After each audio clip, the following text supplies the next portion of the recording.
지난주에 있었던 정치 이야기들 좀 한번 걸러보겠습니다. 여야가 선거구 획정의 합의가 불발이 되고 서로 니탄 내탁 공방전을 벌이고 있는데요. 여당의 대표진은 지금 시간은 우리 편이다 이렇게 해서 버티기 전략을 하고 있다 이렇게 보이고, 야당은 내부에서 이제 이 내용도 좀 있습니다.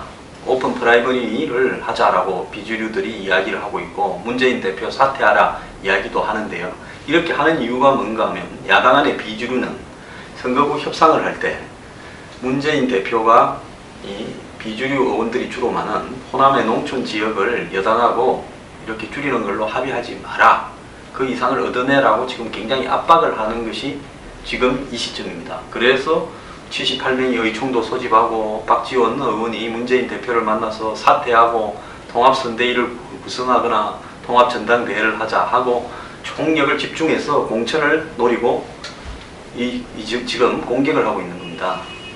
자, 이런 상황에서 이 전국이 지금 선거구 획정도 불발되고 당분간 냉각기로 들어간다, 이런 입장인데, 야당에서는 이제 비주류와 주류 사이에 중간에 있는 의원들이 모여서 서로 간에 좀 합의를 해주겠다면서 왔다 갔다 하는 양상도 나오는데요. 전부가 다 공천하고 관련된 부분입니다.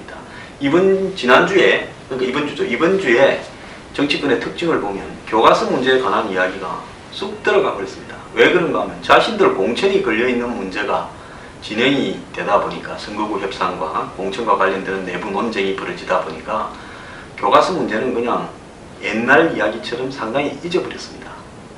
다만 오늘 한국의 종북 좌파 진영부터 야권 제야 전부가 시내로 나와서 민노총 주최로 해서 노동법 개정까지 포함해서 교과서까지 엮어서 전교조까지 참가해서 굉장히 크게 오늘 오후에 시위를 할 걸로 보입니다.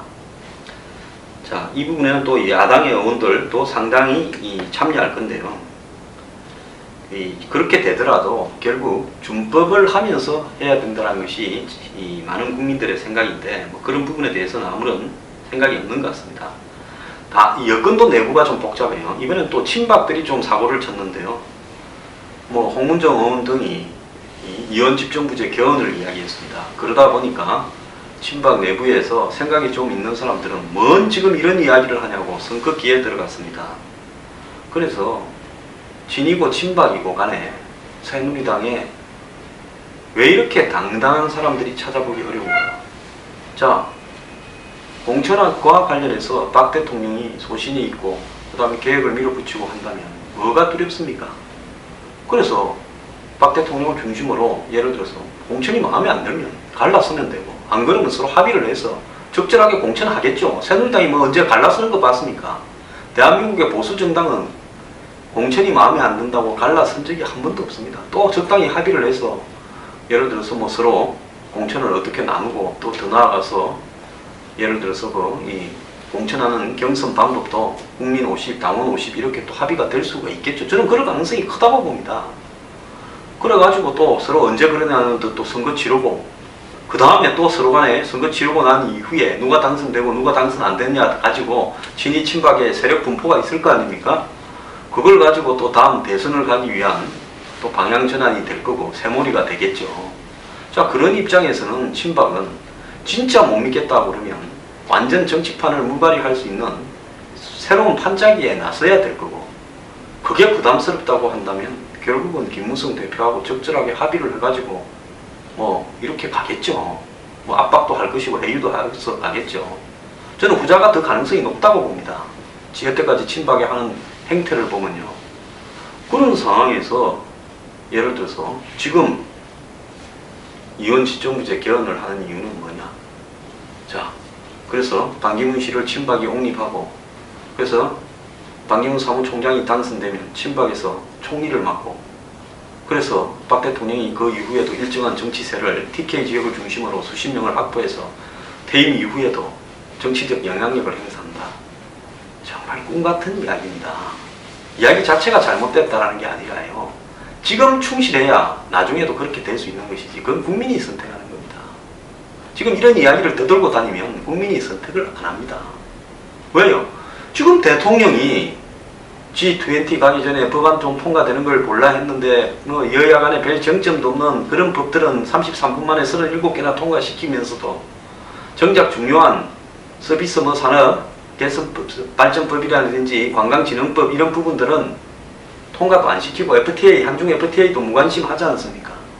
그리고 이렇게 하는 걸 한번 보세요. 결국 국회가 뭔가를 갖다가 전진하는 이런 모양을 전혀 보여주고 있지 않다. 개탄스러운 일이다.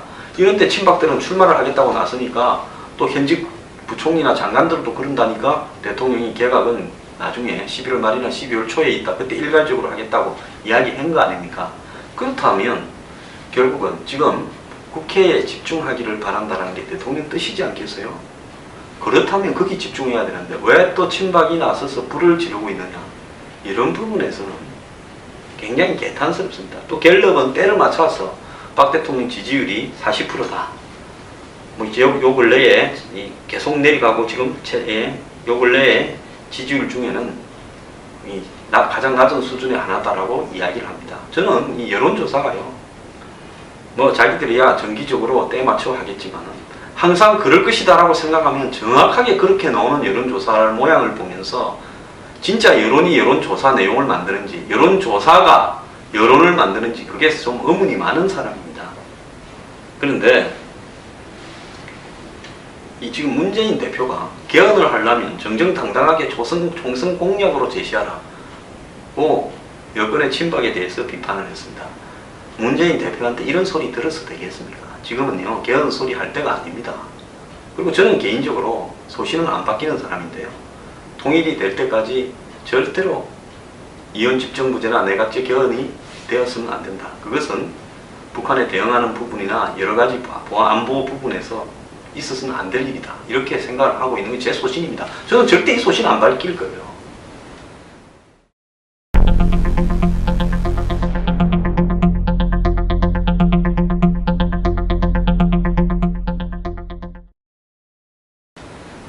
자, 대통령이 내일 G20하고 APEC, 아세안 정상회의 세 가지 회의가 겹쳐서 있기 때문에 출국을 합니다. 그래서 14일 출국해서 23일까지 내일이 아니네요. 그러니까 오늘이네요. 오늘 23일까지 열흘간의 일정으로 이렇게 출국을 하는데, 그래서 이제 먼저 15, 16일 날 터키에서 열리는 G20 회의에 참여하고, 그 다음에 G20 회의가 끝나면 17일 필리핀 마닐라에서 열리는 APEC 정상회의에 참가하고, 그 다음에 21일에는 말레이시아에서 열리는 아세안 관련 회의에 참여합니다. 그래서 이런 어떤 문제에서 북핵 문제나 이런 논의들이 될 거라고 보이는데, 일본하고의 더 이상의 어떤 이 아베하고의 만남이나 회동은 없을 거다, 이렇게 전망이 되고 있습니다. 자, 저는 이 보수 진영에게 좀 뼈아픈 소리를 하고 싶은 거는요, 그야말로 정말로 우리가 통진당을 해산하고 또 더 나아가서 국사 교과서를 국정화하고 하는 이런 부분은 박근혜 대통령의 훌륭한 업적입니다. 그 부분에 대해서는 저는 전혀 이견을 달지 않습니다. 또 다른 어떤 부분에는 저하고 생각이 좀 다른 부분도 있겠죠. 그렇다면 이런 업적을 갖다가 만들어가는 것은 일괄적인 어떤, 예를 들어서 이념 가치적인 부분에서의 이 스펙트럼이 일정하기 때문에 칭찬을 받는 겁니다. 박근혜 대통령이 적어도 반대 세력은 비판을 굉장히 했지만 이 부분에 대해서는 한결같은 입장을 가져왔다. 그리고 뭐 전임 이명박 대통령 정부도 보수 정권이었지만은 이런 문제들에 대해서는 손도 안 대고 넘어갔다. 즉 건들면 골치 아픈 문제는 아예 건들지 말자라고 하고 넘어갔던 겁니다. 그래서 이런 문제를 하면서 예를 들어서 그 어떤 방법도 굉장히 당당해야 되고요. 이런 문제를 통해서 국민의 지지를 모아내어서 그것으로 또 박근혜 대통령이 자기를 창출하는 것도 저는 바람직하다고 봅니다. 그렇지만은 그런 과정에서 사적인 욕심처럼 보이는 일이 들어가서도 안 되고 매우 당당해야 된다는 겁니다. 교과서 문제를 예를 들자면 집필진을 공모하고 심의위원을 공모를 했는데 그 사람들을 갖다가 공개하지 않겠다. 그리고 집필이 끝나고 심의가 끝나면 공개하겠다는 것은 저는 매우 뜻하지 못한 행동이라고 봅니다. 공개의 빌미를 주기에 충분한 부분입니다. 자, 여기에 대해서 불법적으로 반대하고 물리적 압박을 한다면 사법 처리를 하면 되는 거죠. 그리고 그 자격 중에 고등학교 국사 선생, 중학교 뭐 국사 선생도 교사도 충분히 응모할 수 있는데 우리나라의 중고등학교 교사분들 중에 역사에 대해서 훌륭한 인식을 갖고 있고 지식도 풍부한 분들 충분히 있다고 봅니다. 꼭 교수를 해야 됩니까? 교수가 안 하겠다면요. 중고등학교에 훌륭한 이 교사분들 모셔서 그 중에는 또 이름을 밝히겠다는 사람도 많을 겁니다. 그렇게 해야 되는 겁니다. 그리고 또 대통령을 보좌하는 친박 핵심 되시는 분들은 기왕에 박 대통령을 몸을 던져서 퇴임 위에까지 박 대통령이 가진 정치적 가치가 유지되기를 바랄 정도로 걱정하는 분이라면 한마디로 박 대통령의 임기가 있는 동안에 가장 잘해버리면요. 지지율이 높아지고 많은 업적을 남기면 그 이후에 세력이 형성될 건지 안 될 건지를 걱정할 필요도 없는 겁니다. 자, 노무현 대통령 한번 보십시오. 뭐 우리가 봤을 때 저렇게 해도요. 친노 세력이 지금도 남아가지고 당을 장악하고 있습니다.